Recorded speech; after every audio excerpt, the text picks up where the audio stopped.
নমস্কার, অনুপের সাথে সোজা কথায় আপনাদেরকে আরও একবার স্বাগত। বন্ধুরা, আমার বাঁদিকে এই পোস্টারটায় কি লেখা আছে একটু পড়ে দেখুন তো। লেখা আছে যে এই পুকুরে যারা নোংরা আবর্জনা বা ময়লা ফেলবে তারা হলো একটা শুয়োরের ড্যাশ। শুয়োরের ড্যাশটা আমি বললাম না, কারণ ইউটিউবে কিছু বিধিনীতি আছে, মুখের ভাষা খারাপ করা যায় না, তো সেই জন্য আমি ড্যাশটা বললাম না, আপনারা বুঝে নেবেন। তারপর লেখা আছে যিনি এই পোস্টারটা ছিঁড়বেন তিনি আরও বড় শুয়োরের ড্যাশ। আর ছবিটা কার দিয়েছে দেখেছেন? পশ্চিমবাংলার বিরোধী দলনেতা শুভেন্দু অধিকারী। মানে শুভেন্দু অধিকারীকে শুয়োরের সাথে তুলনা করেছেন, যে যিনি এই পুকুরে নোংরা ফেলবেন সে হচ্ছে মানে শুভেন্দু অধিকারী আর কি, আর লিখেছেন শুয়োরের ড্যাশ। যিনি এই পোস্টটা করেছেন তার নাম হচ্ছে অমিত নাইয়া। অমিত নাইয়া, তার ফেসবুক প্রোফাইলটায় আমি দেখলাম শুধু ঠিকানাটা কলকাতা দেয়া আছে এবং দেয়া আছে 1-2 শাহাপুর মথুরানাথ বিদ্যাপীঠ। দেখুন তো আপনারা একে কেউ চেনেন কিনা। যদি চিনে থাকেন তাহলে এখনই এনার পেজে গিয়ে রিপোর্ট মারুন। কত বড় সাহস, কত বড় নোংরা মাইন্ডেড হলে এরকম একটা ব্যানার তৈরি করে ওই পুকুর পাড়ে লাগাতে পারে। আসলে বিরোধিতার একটা লিমিট থাকা প্রয়োজন। আপনি বিজেপির বিরোধী করছেন, আপনি শুভেন্দু অধিকারীর বিরোধিতা করছেন, তাকে দেখতে পারেন না, ঠিক আছে, কিন্তু তাই বলে এরকম ছবি লাগিয়ে শুয়োরের সাথে তুলনা করে পোস্টার লাগিয়েছেন, তাহলে আপনার মানসিকতা, আপনার মাইন্ড কতটা নোংরা হতে পারে।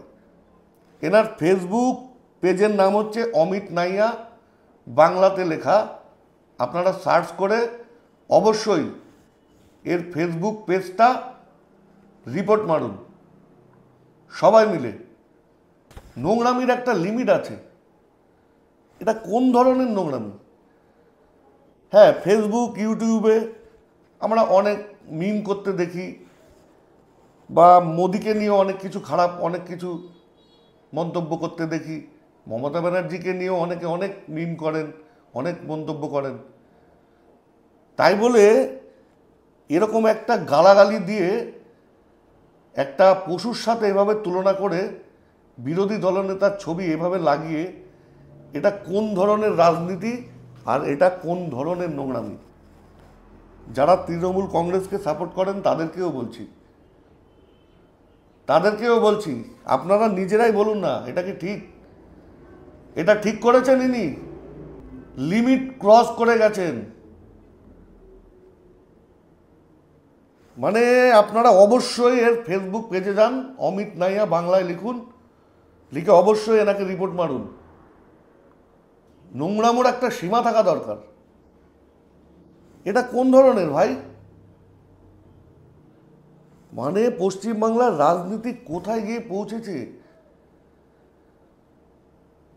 আপনি মিম করুন, আপনি কেন শুভেন্দু অধিকারী কেন, আপনি মোদি, অমিত শাহ যেমন ফেসবুকে আমরা মিম দেখি সেরকম করুন, কোনো আপত্তি নেই। মমতা ব্যানার্জিকে নিয়েও, কুণাল ঘোষকে নিয়ে তো প্রচুর মিম হয়। যেটুকু রাইট আছে আপনার সেটুকু করুন, কিন্তু তাই বলে মানে আমার দেখে অবাক লাগছে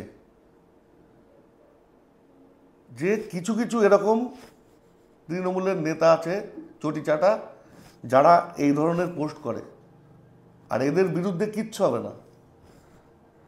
আপনি কেস করবেন তো কিচ্ছু হবে না, কারণ এরা এই ধরনের পোস্ট করার সেই সাহস তাদের মধ্যে আছে এবং জানে আমার কেউ কিছু করতে পারবে না। তাহলে বলুন আপনি কোন রাজ্যে বাস করছেন? একজন বিরোধী দলনেতা তাকে শুয়োরের সাথে তুলনা করে পোস্টার লাগিয়ে দিয়েছে পুকুর পাড়ে, যে এই পুকুরে যারা নোংরা ফেলবে তারা হলো মানে ইনি মানে শুয়োর ড্যাশ। আমার তো মনে হচ্ছে ওই জায়গাটায় শুভেন্দু অধিকারীর জায়গায় শুভেন্দু অধিকারীর ছবি না দিয়ে আপনার নিজের ছবি দেওয়া দরকার ছিল। আপনি নিজে ওটা না হলে এরকম ধরনের পোস্ট করতে পারেন না। আপনি নিজে ওটা, কতটা ব্যাড মাইন্ডেড, কতটা নোংরা। আপনার মা বাবা মনে হয় আপনাকে ছোটবেলা থেকে সেই শিক্ষা দেয়নি। অনেক পিছিয়ে আছেন এখনো। একটু পড়াশোনা করুন, একটু বই ঘাটুন, একটু পড়াশোনা করুন, একটু জ্ঞান অর্জন করুন। মানুষের কাছে মানে অন্যকে ছোট করতে গিয়ে মানুষের কাছে নিজে ছোট হবেন না। এটা কি ধরনের পোস্ট? কি ধরনের পোস্ট? মানে রাজনীতি কোন লেভেলে চলে গেছে? আপনি শুভেন্দু অধিকারী দেখতে পারেন না, সেটা আপনার ব্যাপার। বা আপনি ফেসবুকে ইউটিউবে দুটো কথা লিখতে পারেন যে শুভেন্দু অধিকারী এই এটা ঠিক বলেনি, বা শুভেন্দু অধিকারীকে আমি দেখতে পাই না, এই সেই ব্যাস লিখুন যত খুশি। কিন্তু মানে শুয়োরের সাথে তুলনা করে আর শুয়োরের জায়গায় শুভেন্দু অধিকারীর ছবি দিয়ে আপনি পোস্ট করছেন। ছি, লজ্জা লাগা দরকার আপনার। আপনি নিজে ওটা, লজ্জা লাগা দরকার। বন্ধুরা, আর কিছু বললাম না। আপনারা অবশ্যই এর পেজে গিয়ে, ফেসবুক পেজে গিয়ে রিপোর্ট মারবেন। আর আজকের মতো এখানে শেষ করছি। অবশ্যই কমেন্ট বক্সে কমেন্ট করে জানাবেন আপনাদের মতামত। আর দেখতে থাকবেন সোজা কথা অনুপের সাথে। নমস্কার।